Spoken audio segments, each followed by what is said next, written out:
Hello friends, எல்லாத்துக்கும் வணக்கம். இப்போ வந்து பார்த்திங்கன்னா நம்ம பரோட்டா அண்ட் சப்பாத்திக்கு வந்து எப்படி வெஜ் குருமா ரெடி பண்ணணும்னு பார்ப்போம். இது வெஜ் குருமானா இதில் நம்ம எந்த வெஜிடபிளும் ஆட் பண்ண போகிறது கிடையாது. ஸோ இது வந்து ஒரு எம்டி குருமா, அதாவது எம்டி சால்னான்னு சொல்லுவாங்க சென்னையில். ஸோ இது வந்து பார்த்திங்கன்னா ரோட் சைட் கடையில் வந்து பரோட்டா கொடுப்பாங்க, அவ்வளோ அருமையாக இருக்கும். ஸோ வந்து நம்ம இந்த எம்டி சால்னா வந்து எப்படி செய்கிறதுன்னு பார்க்கலாங்க. ஸோ ஃபஸ்ட்டு வந்து இதுக்கு தேவையான பொருள் வந்து பார்த்திங்கன்னா வெங்காயம், பச்சை மிளகா, வரமிளகா, அப்புறம் இஞ்சி, பூண்டு, பட்டை, கிராம்பு, சோம்பு, கசகசா இது எல்லாமே வந்து தேவைப்படும். ஸோ வந்து பார்த்திங்கன்னா பச்சை மிளகா வந்து நான் ஒரு 6 நம்பர் எடுத்திருக்கேன். ஸோ எடுத்துகிட்டு அதில் வந்து ஒரு பச்சை மிளகா ப்ளஸ் வந்து ஒரு 2 பச்சை மிளகா ப்ளஸ் வந்து பார்த்திங்கன்னா 4 வரமிளகாய் வந்து ஆட் பண்ணி வெங்காயத்தோடு தாளிச்சாச்சு. ஸோ அதுக்கப்புறம் வந்து பார்த்திங்கன்னா தேங்காய் அண்ட் பொட்டுக்கல் எடுத்திருக்கேன். ஸோ இந்த தேங்காய் வந்து பார்த்திங்க அப்படின்ட்டா நம்ம இப்போ வணக்கிட்டு இருக்கோம்லங்க வெங்காயம், ஸோ அதோட நம்ம இதை ஆட் பண்ணணும். ஸோ இது வந்து பார்த்திங்க அப்படின்ட்டா நம்ம வந்து வணக்கி அதெல்லாம் அரைச்ச உடனே நம்ம வந்து இந்த வெங்காயம் இந்த ப்ளஸ் வந்து இந்த தக்காளியை வந்து நம்ம குழம்புல ஆட் பண்ணுவோம். ஸோ அதுக்காக ஸோ பாருங்கள், நான் பொட்டுக்கடலை கொஞ்சம் எடுத்திருக்கேன். ஸோ பாருங்கள், பொட்டுக்கடலை வந்து பார்த்திங்கன்னா நான் நம்ம மசாலா அரைக்கிறதுக்கு வந்து தேவையான அந்த வெங்காயத்தை வணக்கிட்டு இருக்கோம்லங்க, அதோடு நான் ஆட் பண்ணிட்டேன். ஸோ இதோடு வந்து பார்த்திங்க அப்படின்ட்டா நான் இப்போது தேங்காயை வந்து ஆட் பண்ண போகிறேன்.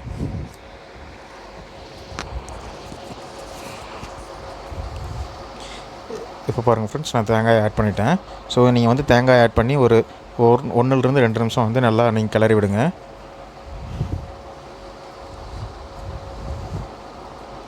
இப்போ இதோட தேவையான மசாலா பொருளை ஆட் பண்ணிடலாம்.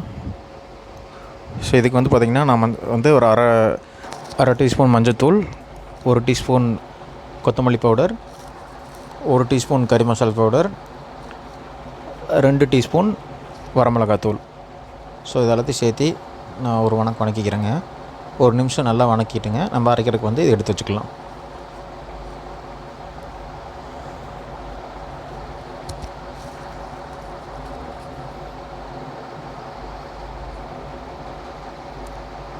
ஸோ இப்போ வந்து பார்த்திங்கன்னா நான் ஒரு பெரிய தக்காளி, ஒரு 3 பெரிய வெங்காயம், ஒரு 4 பச்சை மிளகாய் வந்து பார்த்திங்கன்னா நான் கட் பண்ணி வச்சுருக்கேன். ஸோ இது வந்து குழம்பு தாளிக்கிறதுக்காக.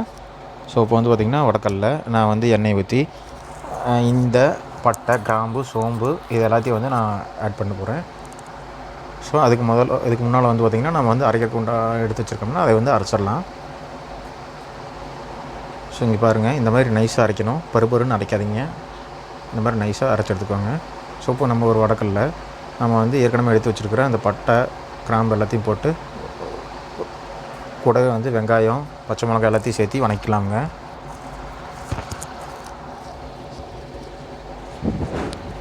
இது நல்லா கண்ணாடி பதம் வர வரையும் நல்லா வணக்குங்க. இதோட நம்ம தக்காளி ஆட் பண்ணிக்கணும். ஸோ இதோட தக்காளி ஆட் பண்ணி நல்லா பேஸ்ட்டு ஸ்டேஜ் வர வரையும் வந்து பார்த்திங்கன்னா நல்லா வணக்கிட்டே இருங்க. அப்போ தான் வந்து பார்த்திங்கன்னா இந்த குருமாவுக்கு வந்து நல்லாயிருக்கும்.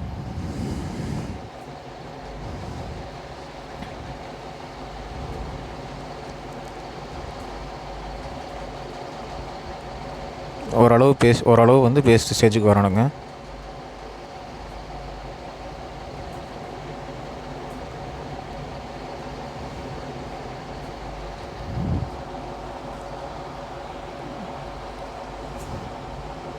இங்கே பாருங்க, நான் அரைச்சி வச்சுருக்கோம்லங்க, அதை எடுத்து நம்ம இதில் ஆட் பண்ணிக்கலாம்.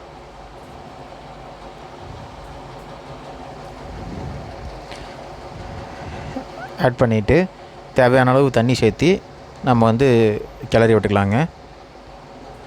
இது வந்து பார்த்திங்கன்னா சப்பாத்தி, பரோட்டா அண்ட் தென் தோசை, இட்லி எல்லாத்துக்குமே வந்து இந்த குருமா வந்து நல்லாயிருக்குங்க. ஸோ நீங்கள் வந்து கண்டிப்பாக ட்ரை பண்ணி பாருங்கள், இது அவ்வளோ டேஸ்ட்டாக இருக்கும்.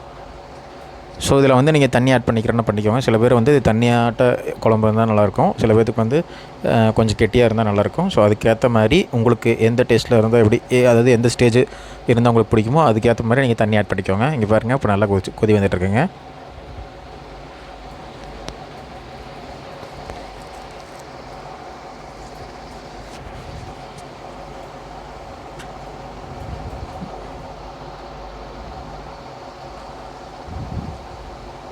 இதோட வந்து நீங்கள் வெஜிடபிள் சேர்த்துறனாலும் சேர்த்திக்கலாமுங்க. நான் வந்து இதில் எந்த விதமான வெஜிடபிளும் இதில் ஆட் பண்ணல. ஸோ அதாவது தக்காளி, வெங்காயத்தை தவிர இது கூடவே வந்து பார்த்திங்கன்னா நீங்கள் கேரட்டு, உருளைக்கிழங்கு, பட்டாணி இது எல்லாத்தையும் கூட ஆட் பண்ணிக்கலாம். ஸோ அதுவும் வந்து நல்லா இருக்குங்க. ஸோ அவ்வளோதாங்க நம்மளோட குருமா ரெடிங்க. அதாவது எம்டி சால்னா, எம்டி குருமா ரெடிங்க. ஸோ கண்டிப்பாக இந்த மெத்தடில் நீங்கள் ட்ரை பண்ணி பாருங்கள், உங்களுக்கும் பிடிக்கும். ஸோ கண்டிப்பாக நீங்கள் இதை ட்ரை பண்ணிவிட்டு கமெண்ட்ஸ் போடுங்க இது எப்படி இருந்ததுன்னு. ஸோ எல்லாேருக்கும் நன்றிங்க. தேங்க்ஸ் ஃபார் வாட்சிங் my video and subscribe my channel.